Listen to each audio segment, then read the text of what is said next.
Olá, companheiros, bom dia. É um prazer me dirigir aos irmãos da Bena para refletir sobre algumas considerações do Evangelho segundo o Espiritismo.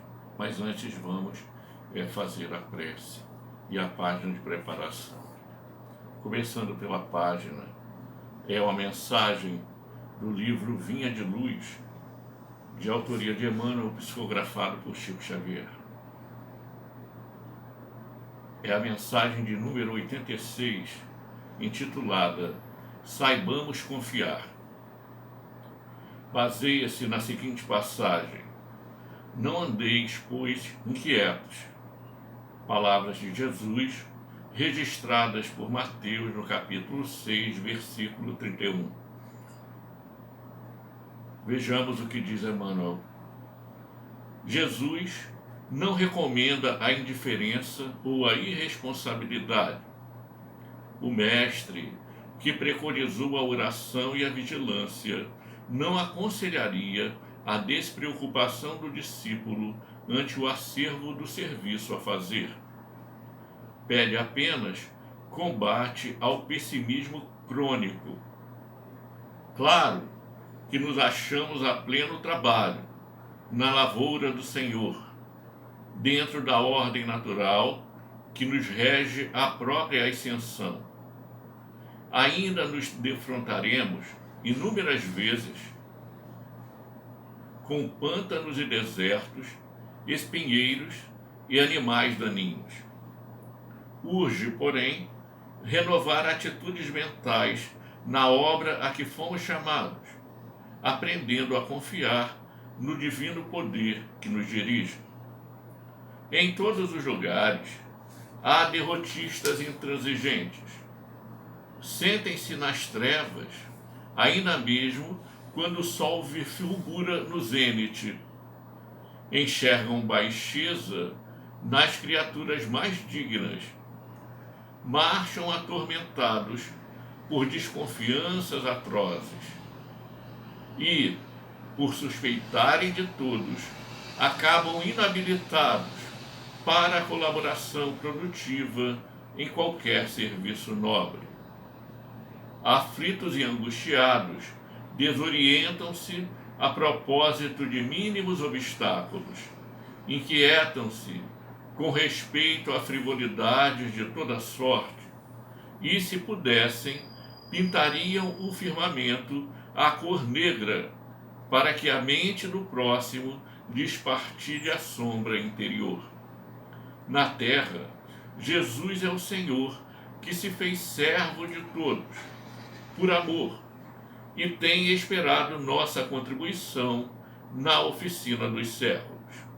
A confiança dele abrange as eras, sua experiência abarca as civilizações, seu devotamento nos envolve há milênios. Em razão disso, como adotar a aflição e o desespero, se estamos apenas começando a ser úteis?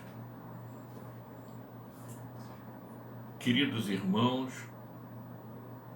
embalados pelas ideias e sentimentos registrados pelo benfeitor espiritual, elevemos o nosso pensamento a Jesus, às fontes superiores da vida, de onde emanam as vibrações salutares que nos alimentam a alma, buscando a sintonia necessária para o nosso bem-estar. E digamos assim: Senhor, desejamos agradecer a oportunidade renovada da reencarnação, dos dias que se sucedem, do aprendizado que se faz necessário ao nosso aprimoramento. Rogamos a tua inspiração e amparo diante dos desafios da vida, que saibamos sintonizar com as forças superiores do pensamento, para agir, pensar e sentir em consonância com os altos ideais do Evangelho.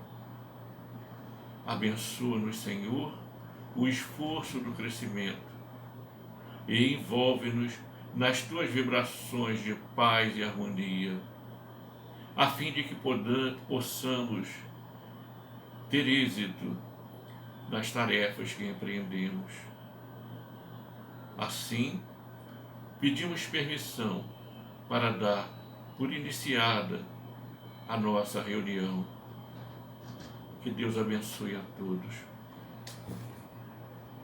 Bem, meus amigos, então nós vamos tratar hoje dos itens 20 e 21 do Evangelho segundo o Espiritismo, e esses itens têm por título Bem-aventurados os que têm os olhos fechados, ou seja, bem-aventurados os cegos, e nós vamos entender por quê. O item 20 se refere a uma mensagem de um espírito elevadíssimo, João Maria Vianney.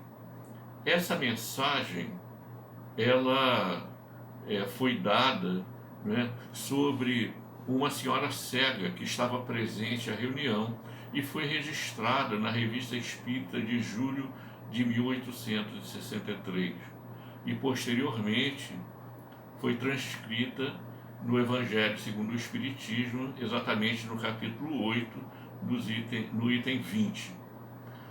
Mas, antes que possamos analisar o conteúdo da mensagem, nós não vamos lê-lo porque ele é longo e tomaria muito tempo.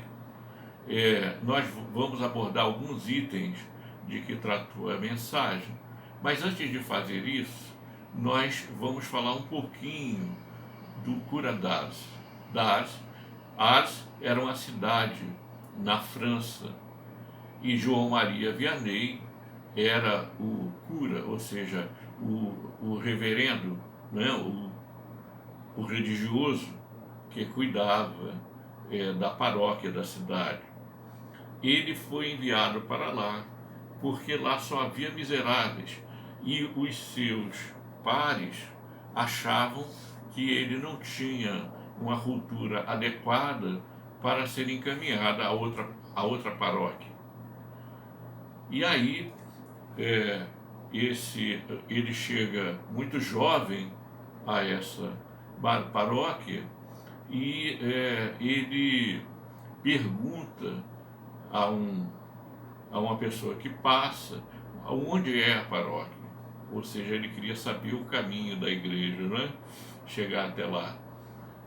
E essa pessoa indica, e a resposta do Vianney é que ele ainda irá indicar a esse rapaz o caminho do céu. Essa passagem da vida do Vianney ficou registrada num pequeno monumento de bronze que foi colocado à entrada da cidade de Ars, onde ele trabalhou. Era uma pessoa extraordinária, porque desde muito cedo revelou inclinação para a vida religiosa. Teve que enfrentar, né, o pensamento do seu pai, que esperava que ele se transformasse em mais um braço para trabalhar na lavoura. Mas, contrariando as expectativas paternas, ele enveredou pelo caminho religioso.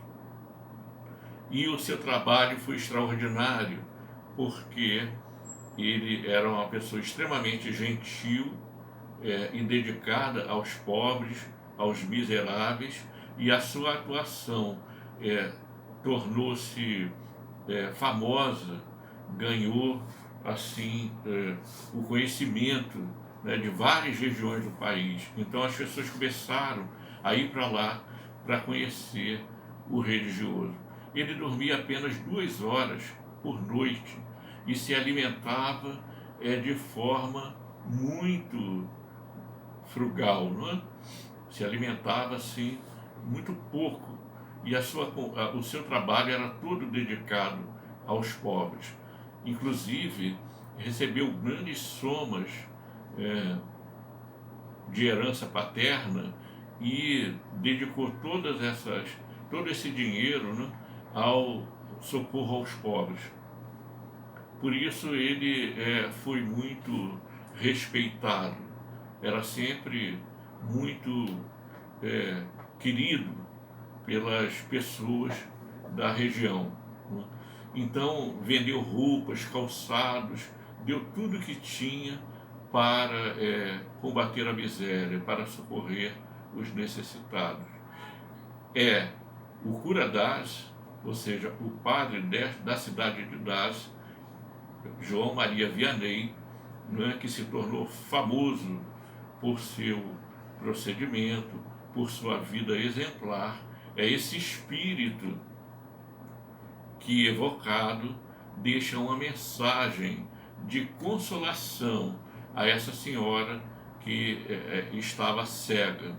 Então, ele é chamado, ele se manifesta e diz assim, e nós vamos só pensar algumas passagens. Como eu já falei, nós não vamos ler a mensagem toda, espero que os companheiros leiam, né?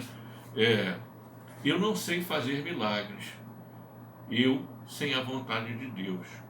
Então, o Espírito ele já demonstra uma grande humildade, dizendo que aquela cura não viria dele, né? Aquele trabalho não viria dele, mas que tudo dependia da vontade de Deus. Vale aqui registrar uma observação a respeito da palavra milagres. No capítulo 12 da Gênese, né, intitulado O Espiritismo não faz milagres, Kardec esclarece que, na verdade, o milagre, né, segundo o entendimento da teologia tradicional, é algo fora do comum, que contraria as leis da natureza.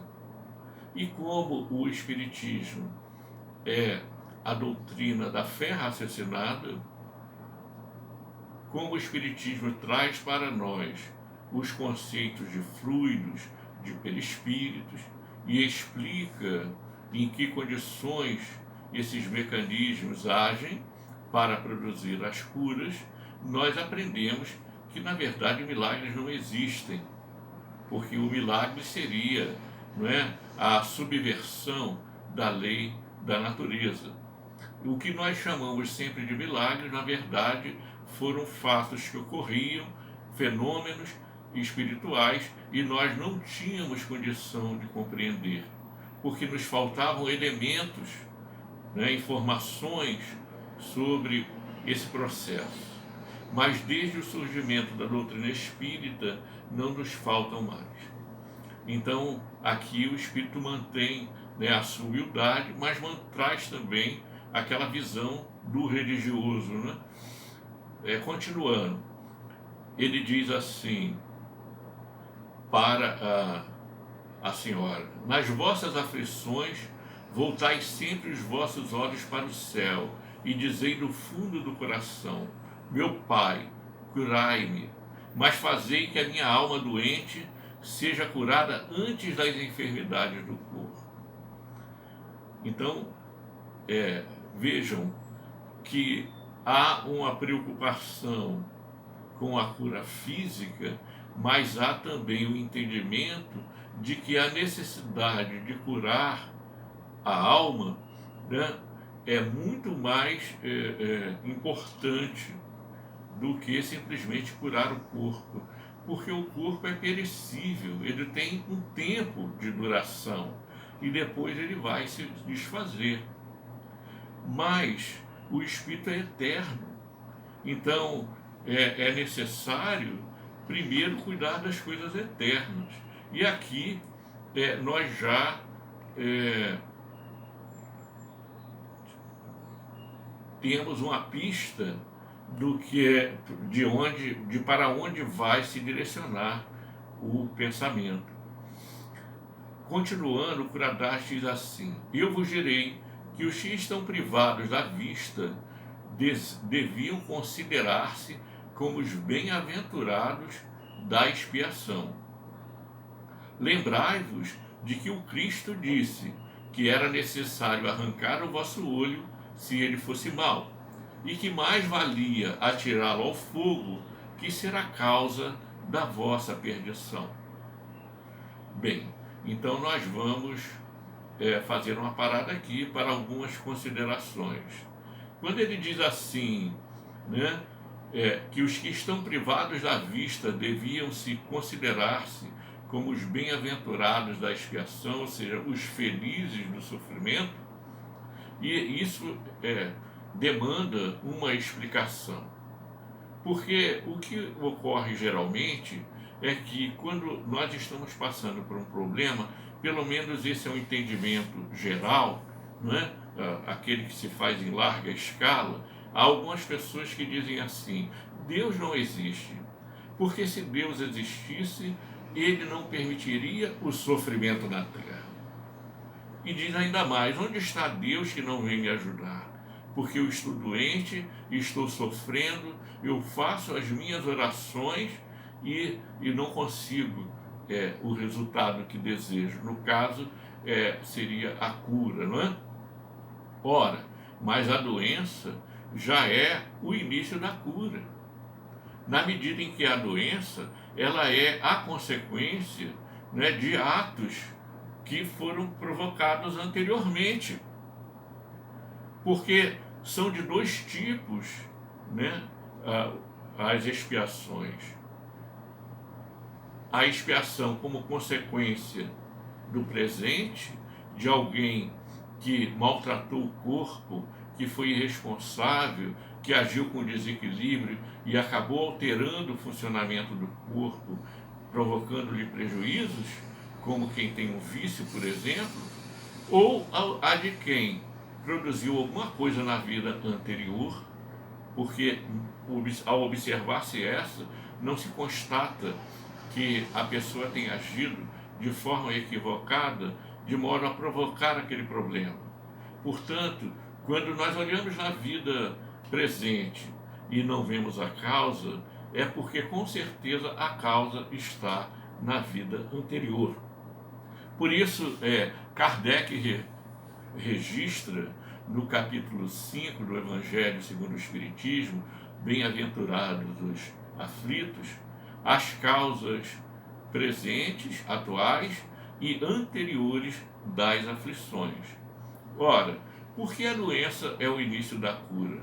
Porque se nós provocamos, através da nossa ação em nosso próprio corpo, ou através da nossa ação em relação ao semelhante, submetendo-o a um determinado tratamento que redundou em prejuízo para ele, por exemplo, no campo da visão, nós vamos sofrer mais tarde a consequência das nossas ações. É a lei de causa e efeito. O efeito, para existir, deve existir uma causa. E sofrimento é efeito. Sofrimento não é causa. Sofrimento é resultado de ações mal direcionadas. E, portanto, a enfermidade chega para nós como a oportunidade do reajuste necessário. Portanto, quando alguém está doente e essa doença não tem causa na vida atual, e às vezes a pessoa já nasce doente, é o caso das doenças congênitas, não é?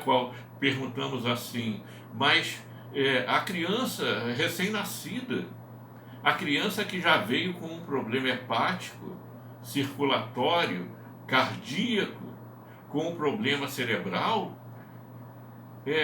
como se explica isso diante da misericórdia divina?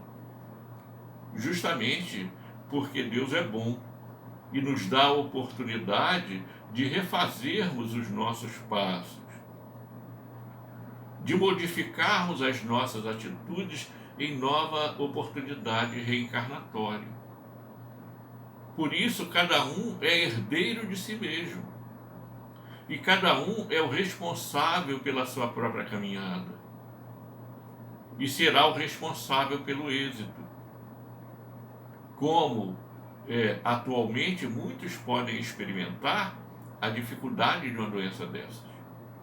Ora, então, nós nos tornamos os recebedores, os herdeiros diretos daquilo que nós mesmos produzimos. Por isso, Jesus vai dizer: se o teu olho é motivo de escândalo, arranca-o e atira-o ao fogo, porque é melhor viveres sem ele do que com ele alcançares a perdição. O que significa essa perdição? Não diz respeito a ser condenado ao céu ou ao inferno, porque nós aprendemos na doutrina espírita que o céu e o inferno residem na nossa consciência. Então, de acordo com a essência das nossas atitudes, nós construímos o nosso céu ou o nosso inferno. Mas ele reside na educação que nós devemos ter em nossos atos, na sintonia com o mundo espiritual superior, com os bons sentimentos, com o equilíbrio emocional, com a fé em Deus, com as boas ações. Toda vez que nós infringimos a lei, conforme está na questão 621 do Livro dos Espíritos, onde está escrita a lei de Deus na nossa consciência, toda vez que nós infringimos a lei divina, nós manchamos a nossa consciência. E a lei, por um automatismo, ou seja, não é Deus que vai apontar o dedo para nós, até porque Deus não é um espírito, ou não é alguém que vai nos condenar ou nos absolver, mas é o próprio mecanismo automatizado da lei que nos conduzirá à necessidade de reajustar a conduta. Eu tenho duas formas de reajustar a conduta. Eu posso me arrepender e empreender uma caminhada em outra direção, corrigindo os erros do passado, ou eu posso ser alcançado pela lei. E nesse caso, eu sofro a expiação primeiro. E aqui o que ocorre é justamente isso. Uma reencarnação em que a pessoa vai ficar cega, ou então ela já nasce cega, porque usou mal, empregou mal o recurso da visão para observar as coisas negativas, para impor ao outro determinado sofrimento, para agir de forma irresponsável naquela área, de maneira que ela volte com aquele desequilíbrio e seja necessário então corrigi-lo. E aí uma vida inteira ou parte de uma vida na cegueira, para aprender a valorizar esse recurso extraordinário que é o sentido da visão. Então, uma vida na cegueira vai educar a pessoa, o espírito, porque ele estará limitado, dependerá de outras pessoas.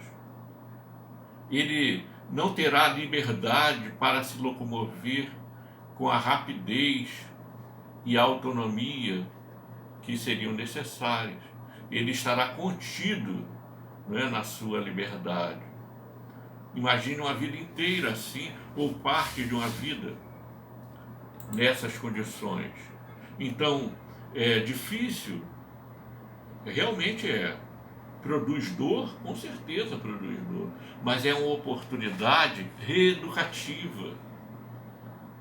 Inclusive porque a ciência já percebeu que quando alguém fica privado de um sentido, seja ele a visão, a audição, a fala, a sua capacidade desenvolve um outro sentido para compensar aquele que está faltando.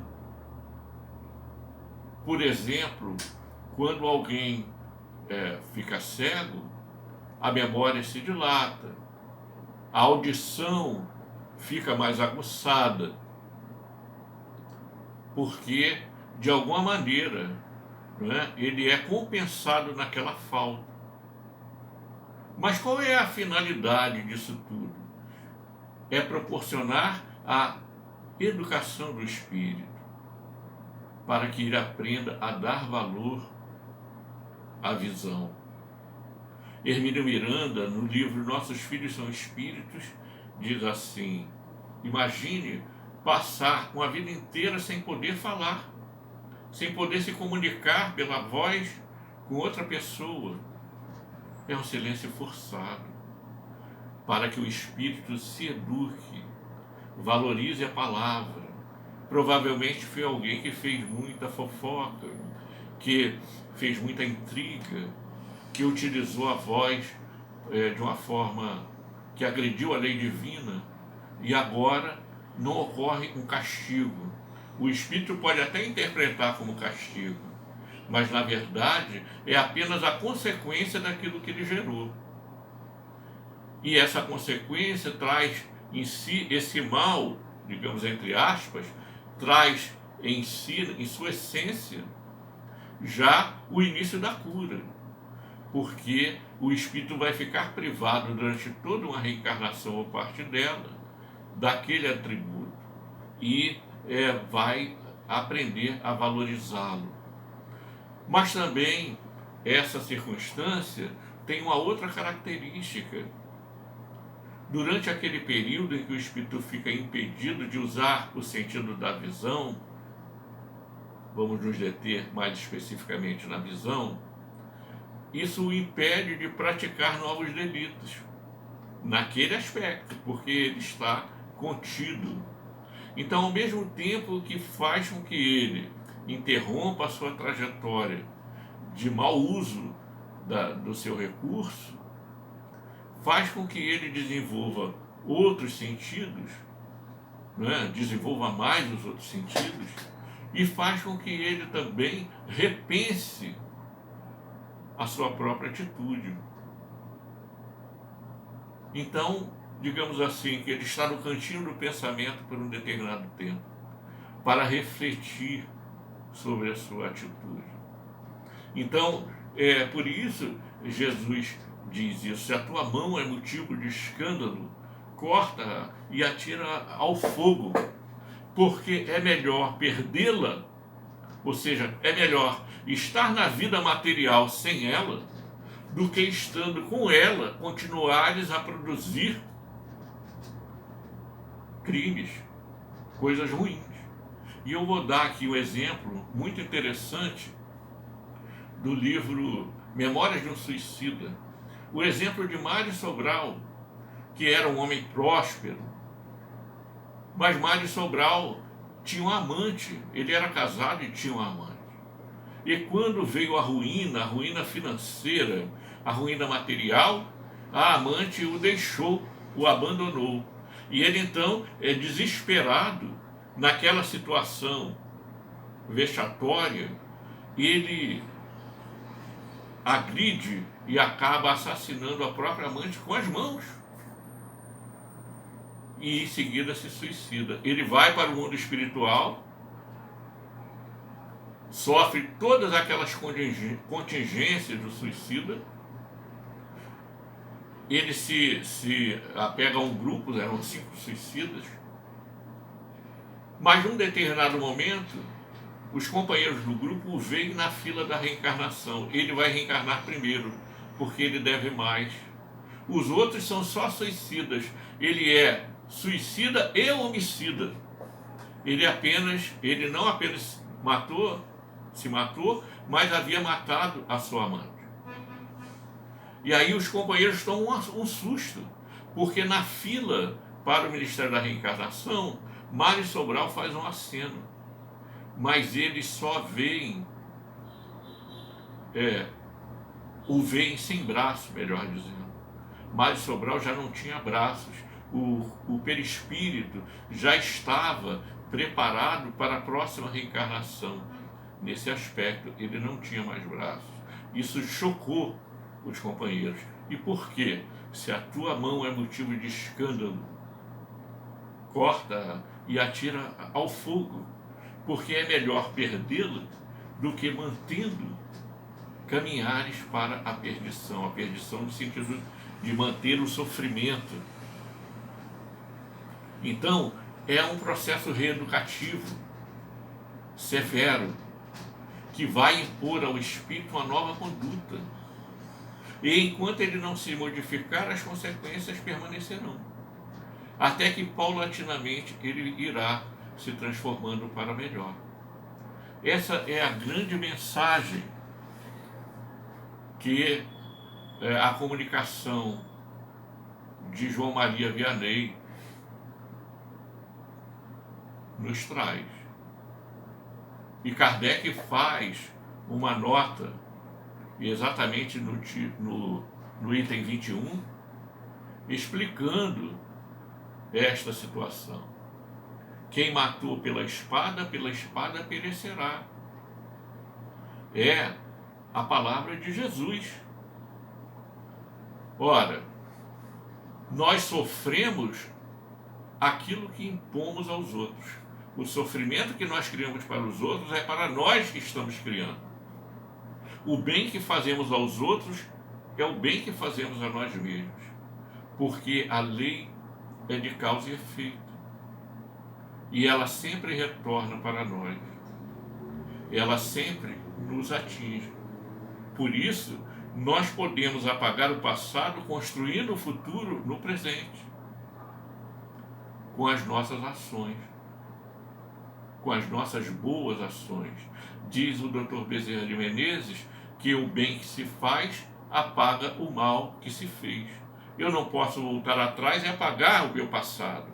O que aconteceu na reencarnação anterior ou o que aconteceu nesta mesma reencarnação até um determinado tempo, até eu me transformar. Mas eu posso começar agora a modificar a essência das minhas atitudes para construir boas ações e assim mudar a minha perspectiva no futuro. Essa é a misericórdia divina, que nos dá tantas oportunidades quantas sejam necessárias. E eu não preciso esperar a próxima reencarnação. Eu já posso começar e devo começar de agora.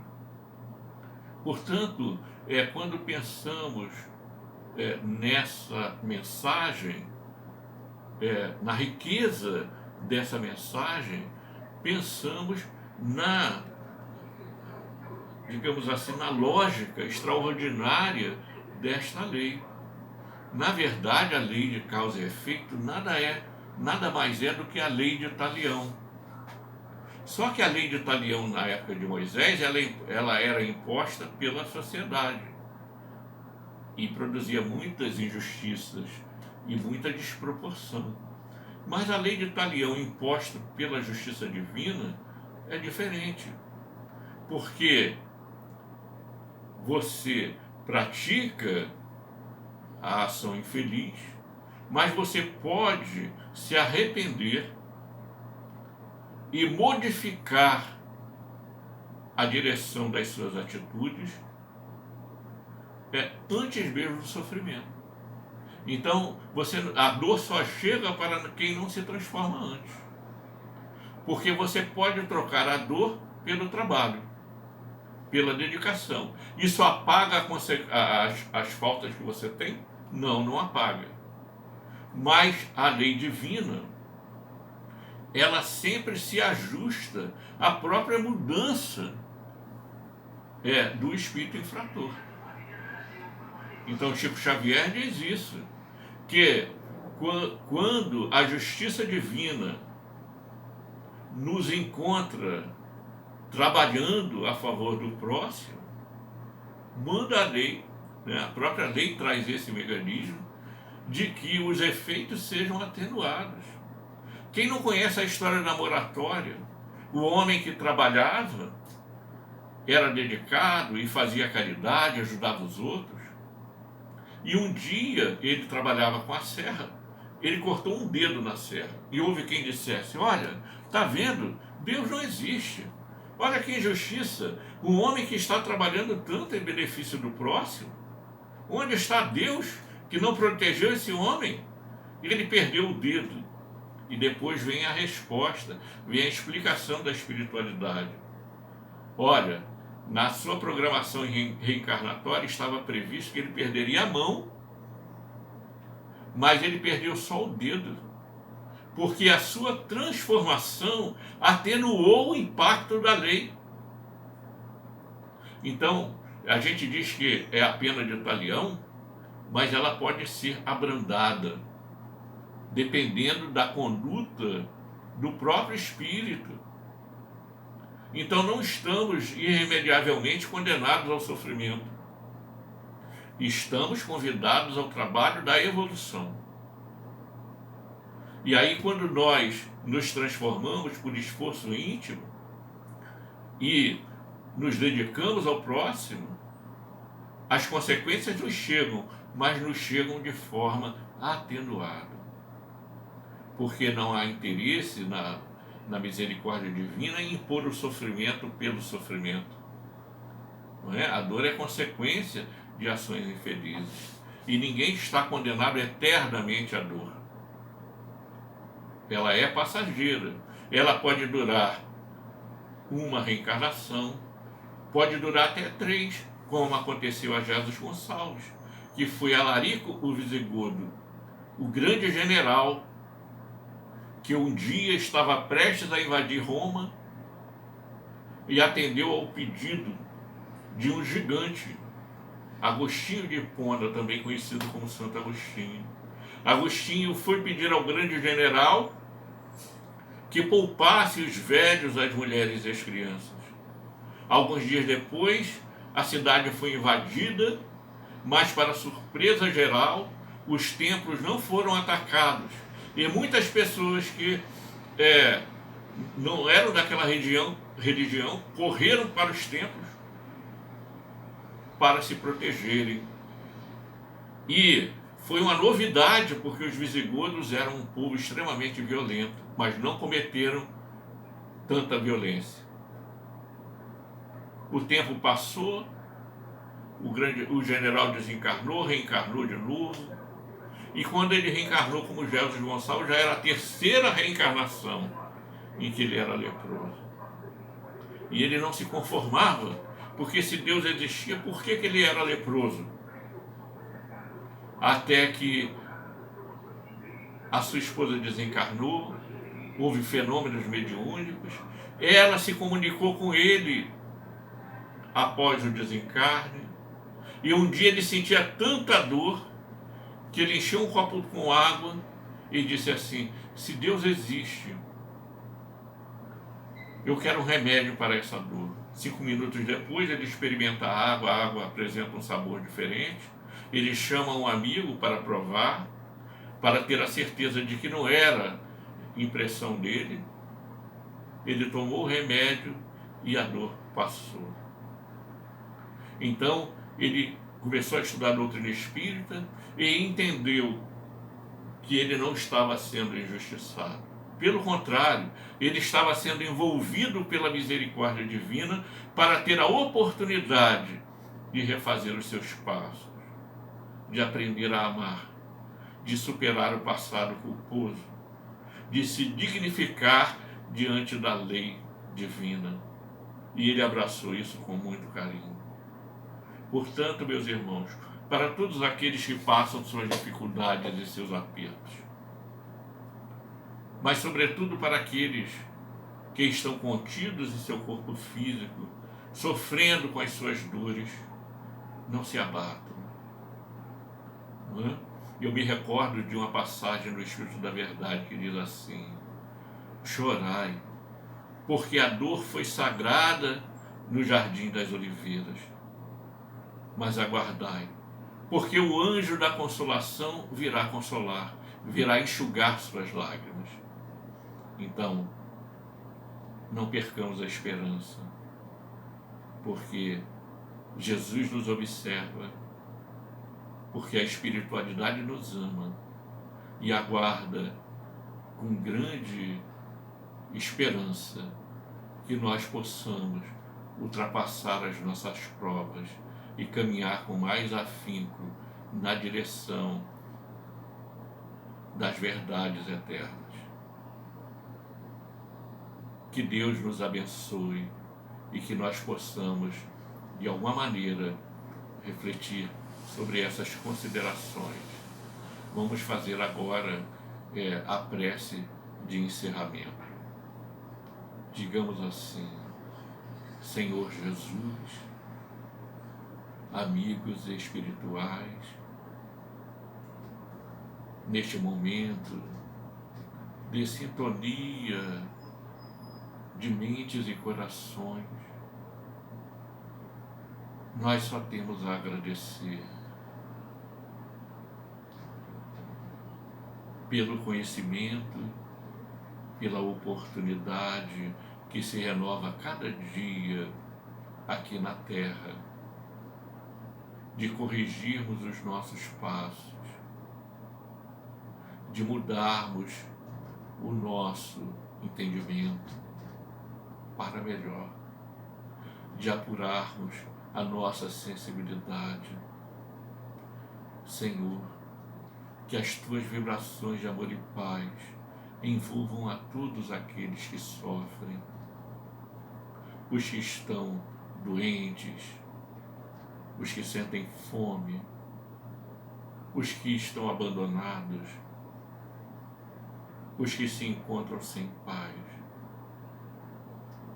Que as tuas vibrações possam envolver a toda a humanidade neste momento de luta. Sabemos que tu conduz o barco e temos confiança em ti. Abençoa-nos, Senhor, ilumina-nos, ampara-nos em nossas fragilidades, para que cada companheiro possa realizar o seu processo de evolução da melhor maneira possível. Graças a Deus. Muito obrigado, meus amigos. Fiquem em paz.